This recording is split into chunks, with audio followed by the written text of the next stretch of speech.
So, a brief history about money. I think it's interesting to know that there not always have been the digital money in the space we grew up, or not even fiat money. And I have prepared some slides for that because I think it's good to know. So, money has taken many forms throughout history because, well, it has not always been the way it is today, and it has been very, very different. So, in the beginning, there was not cash or fiat money as we know it today. Money has been or had a different form. The origin was the bartender system. So, in the very basic version of money, there was people relying on trade. So they had a direct exchange of service or goods for a service, or the other way around. But this one was very limited because if you had chickens and you produced some eggs and then you needed a haircut, very simplified example, then you needed somebody that has the skill of cutting your hair, but that also needs eggs in this moment, because otherwise you would not be able to pay him.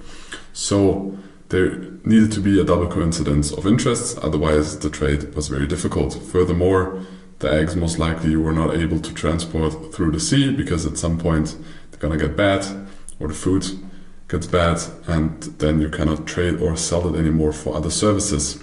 So in the beginning, at a very small island, I think it's called Micronesia, just know the German word and try to translate it in the English language. It was a small island and they had some beautiful stones in the middle of the island. And until 1931, so it's not that long ago, just close to 100 years, you had the possibility to own a stone like this. And the stones have been very big and they have been limited. And it was not very easy to create a stone or add a stone like this. And when you wanted to buy something, for example, a house or whatever, or a part of the land on the island, all the island was grouping and coming together. And then there was a public announcement that the stone or a part of the stone changed the owner. So everybody knew that the owner changed, and that was the part of the payment. So you had a stone and you could buy more because everybody wanted the part of the stone, because it was kind of a store of value and it was difficult to steal a stone. So that was one very early version of money. After that, there have been shells that were rarely or hard to find, kind of like coins, but were different shells in different areas of the world. It was like a very primitive kind of money, mainly in Africa and Asia.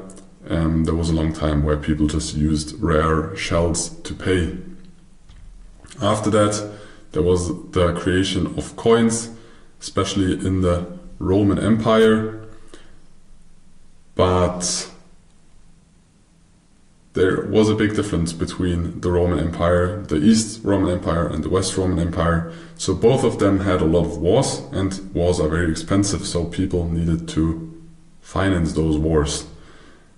And the West Roman Empire continued fighting way longer than the East Roman Empire. And those wars needed to be financed, but it was at some point you cannot raise the taxes anymore because your population is poor as well, or is not willing to pay those taxes anymore. So there is the possibility of inflation. So if you have coins out of gold, and then, for example, you take copper and mix it into the coins, the value of the coin itself reduces and you can produce more coins because you don't need more gold for more coins. You can also use copper, which is more commonly spread in the earth and more easy to gain. So you have kind of inflation, or one of the early cases or examples of inflation. So the West Roman Empire continues way longer fighting. They have a bigger inflation. As in most countries where there is a high inflation, the gap between the poor and the rich raises. You have more instability in the society, and the West Roman Empire dies before the Eastern does, because the Eastern stopped at some point and was not that aggressive with inflation than the West one. And you can go through history, and this happens a lot of times where this happens. Ray Dalio wrote a book where he explains this very good and in awesome detail. So this is just a very quick and brief explanation. By the way, in between the shells and a monetary system. Like with the gold coins, there has been a money system of marbles, so small marbles. They have been difficult to create in Africa, but not difficult to create in Europe. So the Europeans created them and went to Africa, and the people in Africa wanted those marbles because they could play some games with them, and they were just fascinated by the marbles. So the Europeans created the inflation because it was for them cheap to create, but they were able to buy a lot of this with the marbles they created in Africa, and the Africans had an inflation, so the prices for Europeans over there had been very cheap. But this happens very often. So what was the second state of money? It was commodity money. So the rise of precious metal, either precious metal itself or in the form of coins, because the coin itself had a value because you could trade it, but also the material of the coin had a value. So, and the coin and precious metals don't get bad and you can use them anytime, not like an egg. When an egg lays around for 1 year, most likely you're not able to eat it anymore. So, but at some point then the fiat money was created, and things like the hyperinflation in Germany in 1923 happened. A lot of times hyperinflation happens when there is instability, political and unstable society, or a country needs to finance war and they need money, and then they print money and not the same exact value in the economy is created, and then you have more money with less goods and services, and then you have kind of an inflation, but that topic is way more complex. But you have things like hyperinflation in Germany during 1923, and the same happens in the First and the Second World War, and in most of the wars worldwide, you have a rising inflation. A solution after this, the US thought, now we're very smart, we will create paper money, but not only paper money, we will back it by gold. So paper money was like the new standard because governments created paper money, and it was way more convenient to walk around with paper money than with golden coins, because they're less heavy, you could divide them into smaller parts, but you needed to trust your government. But then the US stepped into the game and thought, like, we are very smart now. Every dollar or US dollar you have, you can trade for the same amount of gold.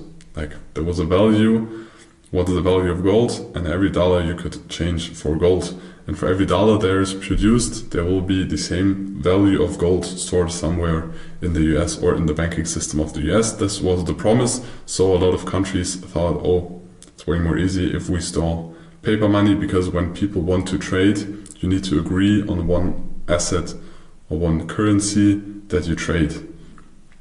So people accepted the US dollar for the US, for the American state. It was very convenient because a lot of people, it was more easy for the US to trade with different countries. The countries were happy because for them it was more easy to trade with the US or also other countries, and they knew at any time they can use their US dollars and trade them back to gold. Until 1971, where there was another big war, the US stepped in and they needed to finance that, and wars are always expensive, like I already said. And then the French started to mistrust the American people or the American government and said, okay, now we want to change all the US dollars we have back into gold. This took a very long time, and it happened. They went to the US with a lot of ships and traded their US dollars to gold. And after that, Nixon, which was the president at this time, decided now this gold standard is cancelled. So they made a promise, and then they said, and now this promise is not there anymore. But still, a lot of countries use the US dollars. But this is a brief history of money, and this is the state we are now in. After that, maybe another big development is like economic regions that move together with one currency, like the European Union. But this is like the main steps in the history of money summarized. So there was the gold standard and the fiat money. So it was a combination of, we have precious metals, but they're too heavy, they are inconvenient, you cannot divide them into small parts. So we combine precious metals as safety for fiat money. But when the gold standard was cancelled, it just relied on trust to governments, and not trust to precious metals after 1971. And then 15 years ago, the digital age started.